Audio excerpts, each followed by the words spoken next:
Salut tout le monde, j'espère que vous allez bien. On est parti aujourd'hui pour le 1371e épisode de l'After Zappimage. On va débuter les amis avec des informations qui concernent les demi-finales de l'Euro féminin. Ça démarre ce soir. Première demi-finale entre l'Angleterre et la Suède. Et puis on rappelle pour l'équipe de France, ça sera demain. Les Bleus vont affronter demain l'Allemagne qui est l'une des nations aussi favorites au titre final. Demain 21h évidemment ça sera diffusé sur TF1. On a quelques statistiques les amis sur les 4 nations qui sont encore engagées sur cet euro féminin. Et comme vous pouvez le constater, ce sont des statistiques sur l'aspect offensif et notamment le fait d'être capable de concrétiser ses occasions. Et par rapport aux 4 nations qui sont encore en lice, eh bien l'équipe de France est la nation qui a le plus de difficultés à marquer, puisqu'en moyenne les Bleus marquent tous les 10,4 tirs pour les 3 nations, les 3 nations concurrentes. C'est beaucoup moins que ça. L'équipe de France a un pourcentage de réussite de 9%. Les autres, c'est beaucoup mieux. Donc il va falloir évidemment, trouver la faille demain et assez rapidement, puisque tu peux très rapidement être pénalisé à ce stade de la compétition. On a vu là sur le match précédent face aux Pays-Bas que l'équipe de France a dû attendre, je crois, à peu près son 30e tir pour ouvrir le score. Ça fait beaucoup évidemment. Ensuite, on va enchaîner les amis du côté de la Ligue 1. On a pas mal d'informations. On démarre du côté de Monaco où la SM a prolongé hier le contrat de Ruben Aguilar qui continue donc l'aventure avec le club du Rocher jusqu'en 2025. Autre information côté monégasque. Alors, il était libre, mais l'année dernière, il était encore du côté de Monaco. C'est Cesc Fabregas qui va s'engager avec le club de Côme en série B italienne, la deuxième division italienne. Cesc Fabregas, l'année passée, on l'a pas vu quasiment avec l'effectif professionnel, puisque tout simplement, il a joué toute la saison avec l'équipe B de l'AS Monaco. Ensuite, on continue les amis avec une information importante et très intéressante qui concerne les Girondins de Bordeaux. Les Girondins hier ont vendu officiellement à Southampton Sékou Mara, indemnité de transfert 13 millions d'euros. Donc évidemment, quand on connaît la situation des Girondins de Bordeaux, eh bien 13 millions d'euros, ça fait un bien fou. Vous avez cette image officielle donc de Sékou Mara sous ses nouvelles couleurs de Southampton. D'ailleurs, les Saints ont réalisé un mercato prometteur depuis quelques semaines. Ils sont allés chercher des jeunes joueurs bourrés de talent, mais qui demandent du temps de jeu et qui demandent à se confirmer. Mais en tout cas, il y a eu des jeunes joueurs bourrés de talent qui sont arrivés du côté de Tottenham depuis quelques semaines. Donc 13 millions d'euros en plus du côté de Bordeaux. Hier, le CNOSF a rendu un avis favorable au maintien des Girondins de Bordeaux en Ligue 2. La balle est désormais dans le camp de la Fédération française de football et de son COMEX, le comité exécutif de la Fédération française de football, qui va se réunir demain à 10h30 et dans la foulée, on aura donc une décision définitive sur la présence ou non des Girondins de Bordeaux en Ligue 2. Donc demain aux alentours de midi. Pour rappel les amis, le championnat de Ligue 2 il démarre samedi. On est à J-3 donc du début de la Ligue 2. On ne sait toujours pas si les Girondins évolueront en Ligue 2. En tout cas hier le CNOSF c'est tout de même positif, a émis un avis favorable au maintien des Girondins en Ligue 2. On va continuer les amis du côté du Paris Saint-Germain. Comme d'habitude, beaucoup d'informations au PSG, notamment hier parce que le PSG a effectué son dernier match de préparation au Japon hier. C'était à Osaka, le PSG a affronté le Gamba Osaka et Paris s'est imposé 6-2 avec un but de Pablo Sarabia, un doublé de Neymar dont un but sur penalty complètement imaginaire puisque Neymar a plongé tout simplement dans la surface de réparation sans jamais avoir été touché par le défenseur japonais. But pour Nuno Mendes, but pour Lionel Messi, but pour Kylian Mbappé. Regardez un petit peu comment s'organisait le PSG hier face aux Japonais. Kimpembe, Marquinhos, Ramos en charnière, Nuno Mendes, Hakimi en tant que latéraux, Verratti, Vitinha au milieu de terrain, Messi numéro 10, Sarabia, Neymar en attaque et évidemment Kylian est entré en seconde mi-temps. Messi, Neymar et Mbappé qui ont donc marqué hier sur le même match. Bon, c'est pas arrivé souvent l'année passée. Du côté du Paris Saint-Germain, Neymar en pleine forme, Neymar tout sourire, on le voit très influent dans le jeu du Paris Saint-Germain. On voit un Neymar en plus de ça qui physiquement a l'air déjà très très bien, donc c'est plutôt une très bonne nouvelle pour le PSG. Neymar qui nous dit: nous avons une finale à jouer dès la semaine prochaine et je pense que nous sommes bien préparés pour ça.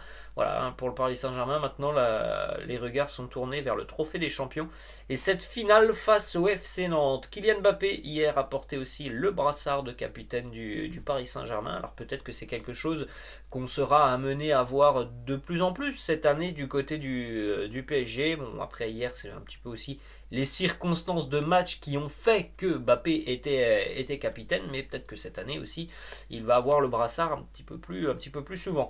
On enchaîne les amis donc avec les enseignements à tirer de cette tournée de pré-saison au Japon, du côté du Paris Saint-Germain. Donc Galtier qui semble avoir trouvé son système. On devrait donc voir le Paris Saint-Germain évoluer cette année avec un système à 3 défenseurs, ou 3 ou 5 comme vous voulez, hein, parce que les deux latéraux peuvent être utilisés comme des défenseurs, mais ce serait plutôt un 3-5-2.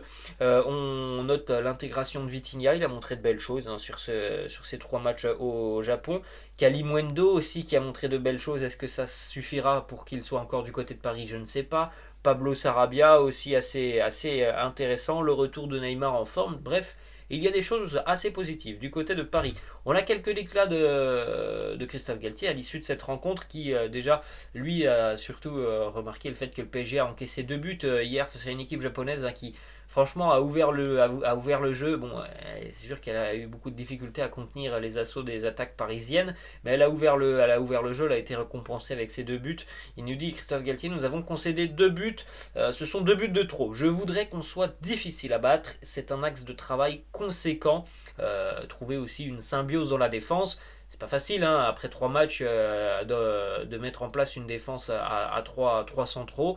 Ça va prendre un petit peu de temps, évidemment, pour que tout le monde trouve ses repères.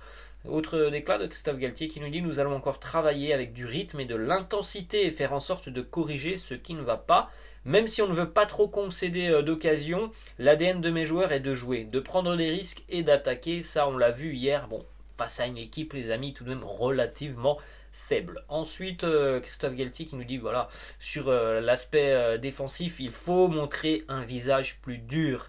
C'est évidemment quelque chose qui viendra avec le temps. Bon, forcément, en match de préparation, tu n'es pas forcément à 100%.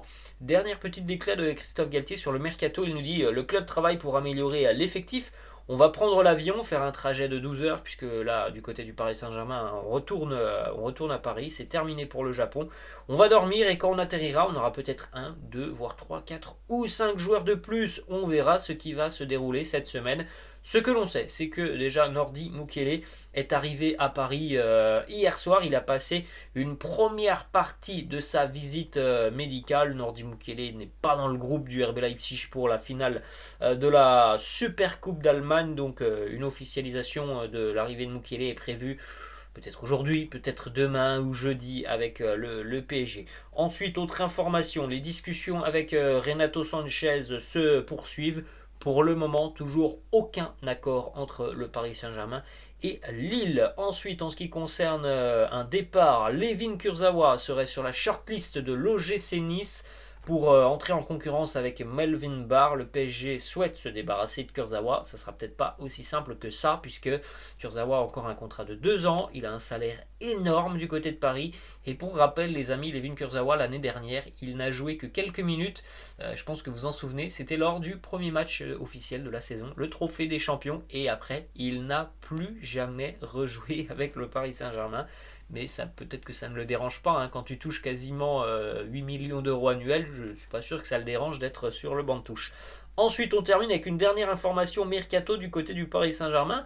Et c'est une information un petit peu surprenante puisque le PSG songe à recruter un psychologue à temps plein. Le club y pense depuis l'élimination face au Real Madrid. Sa mission sera de travailler l'esprit d'équipe de l'effectif. Moi, franchement, je pense qu'on en avait déjà parlé sur la chaîne. Ça avait été déjà annoncé. Je pense que ça peut être une très bonne idée. On sait, les amis, du côté de Paris, il y a véritablement un problème mental sur l'approche de certaines situations, de certaines rencontres. il y a une faillite mentale du groupe parisien. Et je pense que travailler avec une personne comme un psychologue, ça peut être quelque chose qui peut aider le PSG. Bon, après, les amis, on verra tout ça en Ligue des Champions. Ça sera dans quelques semaines, quelques mois maintenant. On va enchaîner, les amis, du côté de l'Espagne avec une déclaration de Gary Neville, légende du football anglais. Il nous parle de la situation de Frenkie de Jong et il a un conseil à donner à Frenkie de Jong. Il nous dit que Frenkie de Jong devrait envisager une action en justice contre le Barça, un club qui dépense des fortunes pour de nouveaux joueurs, tout en ne payant pas entièrement ceux qu'il a sous contrat. C'est immoral, ça constitue une infraction. Alors je ne sais pas si Frenkie de Jong va écouter le conseil de Gary Neville. En tout cas, je pense que l'international néerlandais, il peut l'avoir en travers de la gorge quand il voit le Barça aller recruter Rafinha, Lewandowski, vraisemblablement Jules Koundé, on va en parler dans quelques instants, et au final le club lui demandait de réduire son salaire. Ben, je pense qu'on peut comprendre que Frenkie de Jong soit peut-être un peu énervé à l'idée de baisser son salaire, alors que le Barça, il y a quelques semaines, annonçait ne pas avoir d'argent. Là, on les voit très actifs sur le mercato, c'est quasiment le meilleur mercato de toutes les plus grandes équipes, et il demande à Frenkie de Jong de réduire son salaire. C'est sûr que bon, c'est un petit peu immoral. Ensuite, on enchaîne avec deux déclats d'Ansu Fati. Premièrement, il nous dit « Nous sommes en train de construire une équipe très compétitive. Les nouvelles signatures nous donnent beaucoup d'opportunités et beaucoup de qualité. » Ça, je pense qu'on est tous d'accord là-dessus. Hein. Il y a quand même une véritable métamorphose du côté du Barça cet été. Autre déclat d'Ansu Fati qui nous dit Je sais que si tu ne travailles pas bien, eh bien tu ne joueras pas. » Parce qu'il y a aussi d'autres joueurs dans cette équipe qui sont bourrés de talent et qui peuvent te prendre ta place. C'est vrai que le fait d'avoir d'une énorme concurrence, eh bien, ça te permet d'être toujours hyper concentré. Il y a tellement de monde et de qualité dans cette équipe catalane que les choix vont être compliqués pour Xavi et que je pense qu'il y aura des déçus du côté du Barça. Cette année, il peut y avoir que 11 joueurs sur le terrain et il y a quand même un groupe très élargi. Ensuite, on a une déclaration de Miralem Pjanic qui nous dit « J'ai un contrat avec le Barça jusqu'en 2024. J'espère pouvoir faire une grande saison avec le club. Je suis excité à l'idée de travailler avec Xavi. » Bon, on verra si Miralem Pjanic sera avec le Barça cette saison. Il peut faire partie des joueurs qui seraient poussés vers la sortie. On continue donc avec cette information qui concerne Jules Koundé. Selon Gérard Romero, journaliste catalan, hier, il a annoncé que Jules Koundé avait informé Xavi qu'il allait rejoindre le FC Barcelone. On attend, les amis, toujours cette officialisation. Petite information et petit spoil laissé par le Barça hier sur son site officiel, puisque pendant quelques minutes, il a été disponible à la mise en vente. Le flocage Jules Koundé sur le site officiel du club, eh bien, il est apparu pendant quelques minutes sur le site officiel du club. Évidemment, ce n'est pas passé inaperçu. Beaucoup de monde a repéré le petit clin d'œil du Barça. Donc, on se dirige vers une arrivée de l'international français du côté de Barcelone. Ensuite, une petite photo assez sympa. Passer du temps avec Gavi, ça peut avoir des effets sur vous. Regardez un petit peu les chaussures de Pedri qui ne fait même plus ses lacets. On sait, les amis, que Gavi, c'est assez fou quand même, puisqu'il en plein match, en tout cas lors des matchs, il ne serre pas ses chaussures. Voilà, ses lacets sont toujours défaits.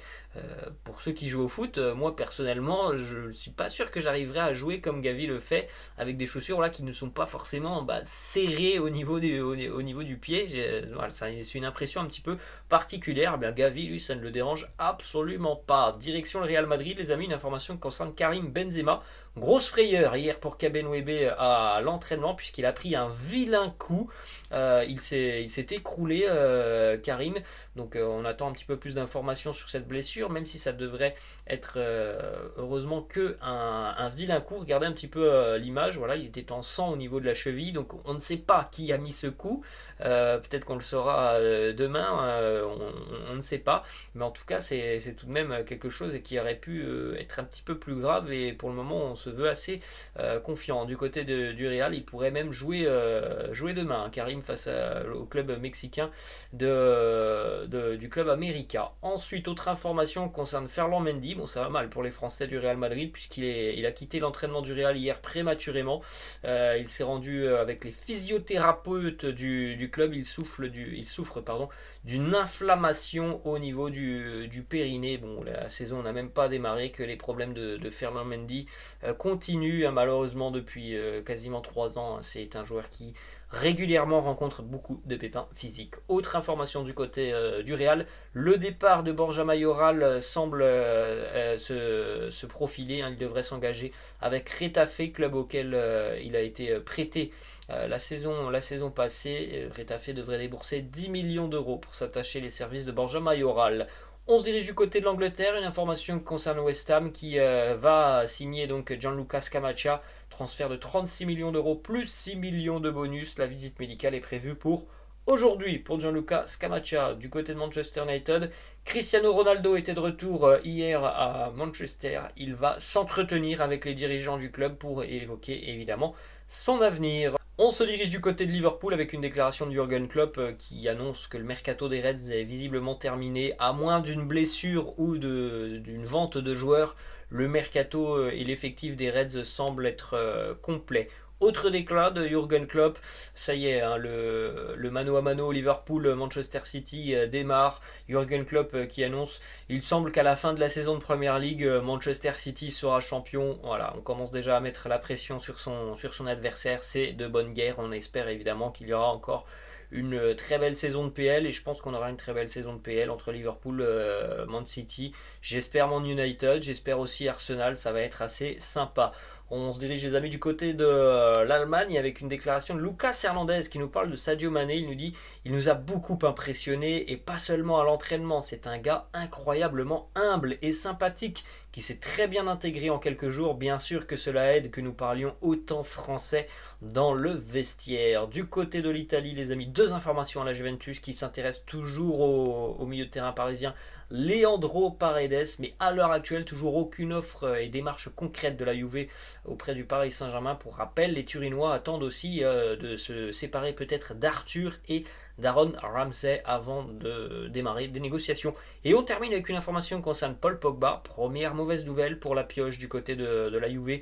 Il a quitté l'entraînement turinois hier prématurément, visiblement problème au niveau du ménisque au genou pour Paul Pogba.